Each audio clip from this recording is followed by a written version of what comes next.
Do you have the witness available to do this proffer? Yes, Your Honor. Judge, you have a copy, that is actually the copy of State's Exhibit 60 on the bench. I provided a copy to the defense as well. This contains all of the divorce documents that the defense objected to last week with Detective Isom. It includes one additional pleading, the grandma motion, as it's been referenced previously. That's tab JJ in your book there. So each tab represents a divorce filing, and behind the divorce filing in each tab is the supporting documentation for that document to show that Donna Adelson was aware of that particular pleading. So the state is going to be seeking to introduce this exhibit.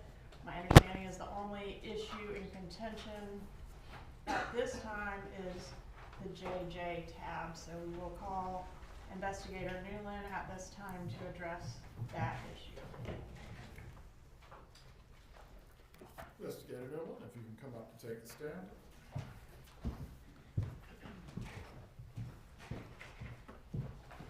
Please raise your right hand to be sworn for Proffer. Do you swear or affirm the testimony you're about to give is the truth? I swear. You may take your seat. You may inquire, Ms. Kappelman, when you are ready. Thank you, Judge. I just need about 30 seconds.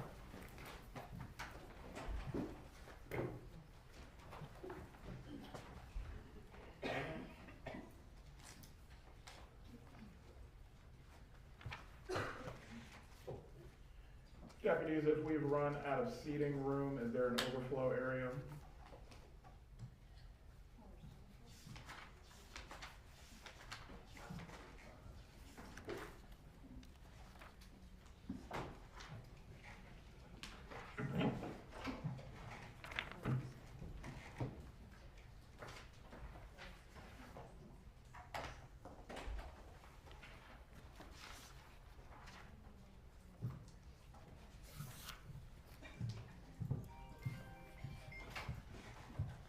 Turn those phones off, please. Sir, please introduce yourself and spell your name. My name is Jason Newlin, Jasonnewlin. How are you employed, sir? I'm an investigator with the State Attorney's Office here in Tallahassee. Were you asked to assist in assembling the notebook that's known as State's Exhibit 60? Yes. And does State's Exhibit 60 contain each of the divorce filings that we were able to directly link to Donna Adelson, meaning show that through some other means that she had knowledge of those pleadings? Yes. And is the book organized such that each tab has the pleading, and then right behind that tab will be the supporting documentation associated with that tab? That's correct. All right, I want to draw your attention to tab JJ, which specifically contains page 441 through 456 of Dan Markel and Wendy Adelson's divorce pleadings. This is a pleading entitled what? Former husband's counter motion for enforcement of MSA on parenting issues and motion for contempt and sanctions. And is this the motion that we have referred to throughout preparation for this trial as the grandma motion? Yes. Is that because this is the motion in which Dan Markel is seeking to limit or restrict Donna Adelson's contact with his children? Yes, it is. Okay, so the language, grandma says that the kids are reporting to him, grandma says, you're stupid, that sort of thing, that's what's in this motion? That's correct. Okay. And on what date was this motion filed by Dan Markel? March 26, 2014. Okay. And is there an email predating that filing in which Dan Markel sends Wendy Adelson the content of what ends up in this motion, the allegations that end up in this motion, and outlines them for her? Yes. And was that email forwarded to Donna Adelson? Yes, it was. On what date was that email forwarded to Donna Adelson? December 17th, 2013. And is that email contained in State's Exhibit 60 JJ.2? Yes, it is. All right. And was there a response to Wendy forwarding this stuff to Donna? Yes, there was. What was the response? Wow. All right, and is there another email the next day in which Wendy forwards the parenting coordinator's response to Dan's allegations of grandparental alienation? Yes, there was. All right, and is that what the email that's marked as JJ.3? Yes. And this is the one that, for some reason, when we print it out, comes out in a big weird formatting block? Yes. Okay, but this email was sent from Wendy to her mother? Dear Mom and Dad. Yes. Okay, and on what date? December 18th, 2013. Okay, and that's addressed Dear Mom and Dad. That's correct. And that contains the same allegations that are later contained in State's Exhibit JJ. Yes. Okay. And when the motion was actually filed on 3/26 of 14, do you have any evidence as to where Donna Adelson was located at that time? Traveling to Orlando on her way to Tallahassee, Florida. All right, so she wasn't forwarded the actual motion. Not that we Right. can tell. Okay, and is that One consistent? moment, turn off the phone. Please continue. And is her presence in Tallahassee when the motion was actually filed, or actually she was on her way at the time it was filed, consistent with why she might not have been forwarded that exact pleading when she was forwarded other pleadings? Correct. All right, no further questions, Your Honor. Cross-examination. Yes, Your Honor, thank you.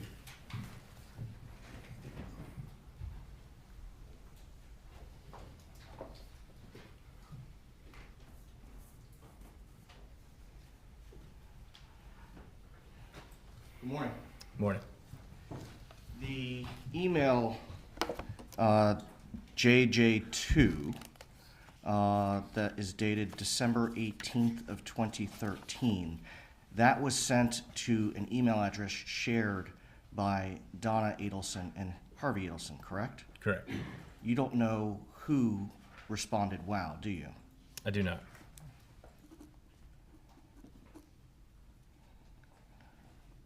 And with respect to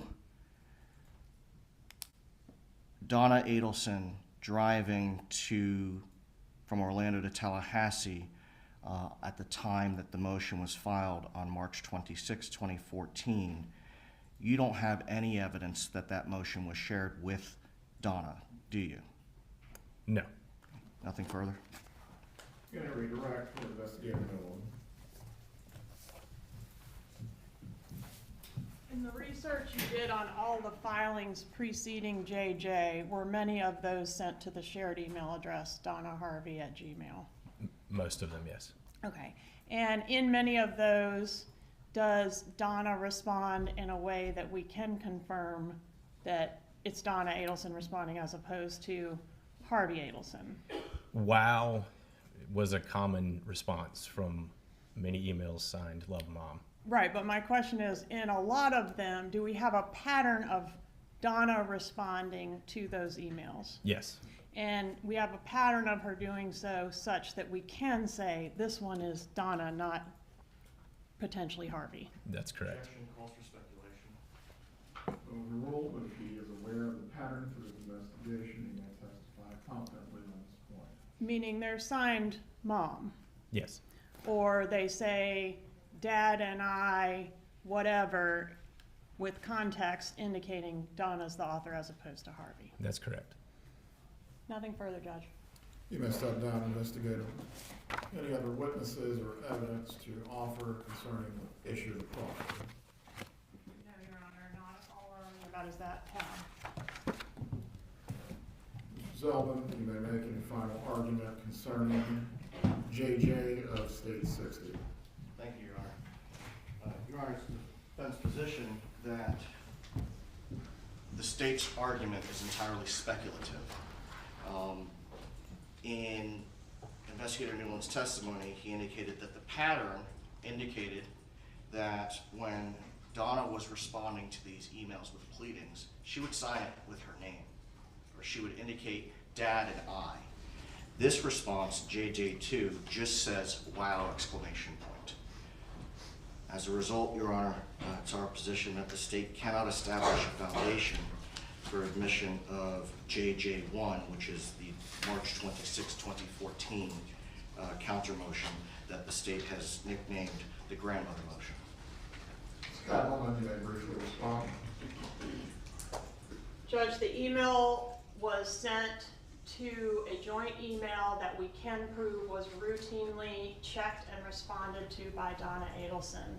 She routinely checked and responded to emails specifically in reference to this divorce, and the pattern and totality of the testimony will show that she was the one that was primarily engaged in receiving pleadings, giving feedback on pleadings, even drafting and editing pleadings on Wendy's behalf. So I think the fact that the email was shared, and if the defense wants to point that out and argue that maybe it was Harvey that responded to this particular email, then they're free to do that. I think that goes to weight, not admissibility. I think it's important that the second time the email was shared, it was directed to Mom and Dad, meaning it was specifically directed to Donna and Harvey, so not just to Harvey. The foundation for this item will need to be established. It sounds through multiple witnesses, both Investigator Newlin and also through the testimony of Wendy Adelson. However, once the pattern has been demonstrated, I will find based on this can be admitted if the pattern in fact does show that both either Donna Adelson or Harvey Adelson would both respond from this email concerning matters of the divorce, and the communications do in fact match other communications that were made specifically by the defendant. Concerning the limiting instruction that was discussed on Friday, if the defense is still seeking this, the court would provide the instruction. This evidence may be considered for demonstrating state of mind, motive, or intent, unless you're seeking some other form of limiting instruction, specifically as to 60 JJ. Just a moment, Your Honor.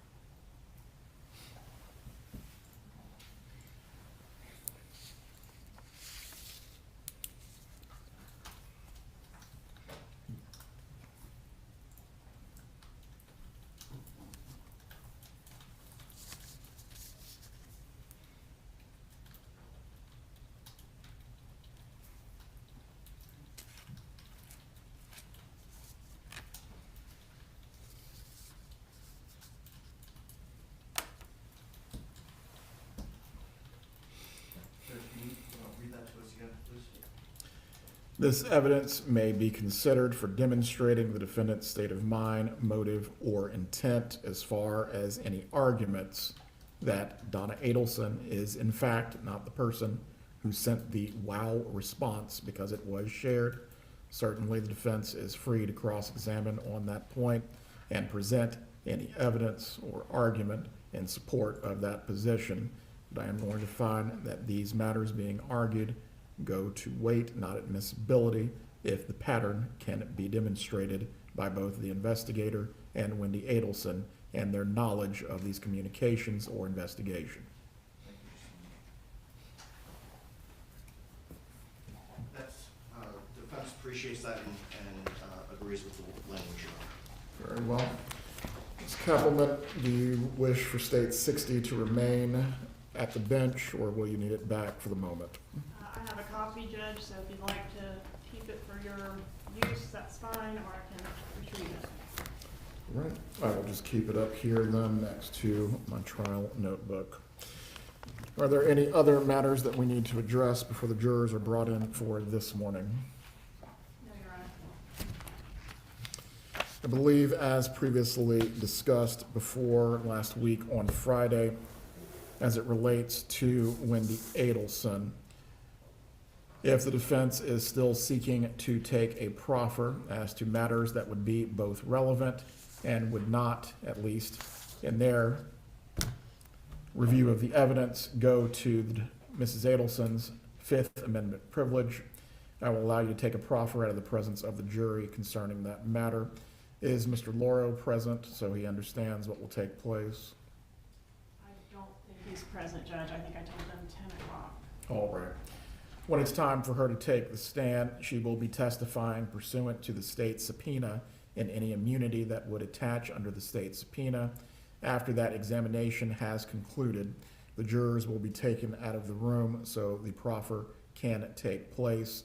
I believe Mr. Loro's position on this matter has been clear throughout as to anything but a state subpoena which confers immunity. He or his client intends to invoke her privilege against self-incrimination. As to that, he will be informed of the defense being able to take a proffer, since the proffer was not possible at the time the motion was argued. Again, depending on what the questions are and whether she will still intend to invoke the privilege at that time, the court will make a ruling. I did, though, want to make sure both parties are aware as it relates to the cases on the invocation of the privilege under federal law and both state law. The defense is going to have a high hurdle to clear with this. I believe cases go to the lines of the privilege not only protects the answers that would in themselves support a conviction under a federal or state criminal statute, but likewise embraces those which would furnish a link in the chain of evidence. And to that point, I believe that is where Mr. Loro's argument lies, but Mr. Zellman, again, you'll have your opportunity to make your proffer to determine whether in fact there is something that is relevant and does not go to the proper invocation of the privilege. Yes, Your Honor. All right. While we're awaiting the jurors, I believe we told them to report at 9:15. If there are any needs that the parties need to attend to, please do so now. If anyone needs to use the restroom, please do so now. Once the jurors arrive, we will bring them in and we'll get started with our first witness for the day. Does either party need to be heard about this any further? No, Your Honor. You'd like us back at 9:15? 9:15, I believe that's when the jurors were told to report. Thank you, Your Honor. Still no going out and doing testimony. Gallery needs to use the restroom or move around, please do so now. This is the time.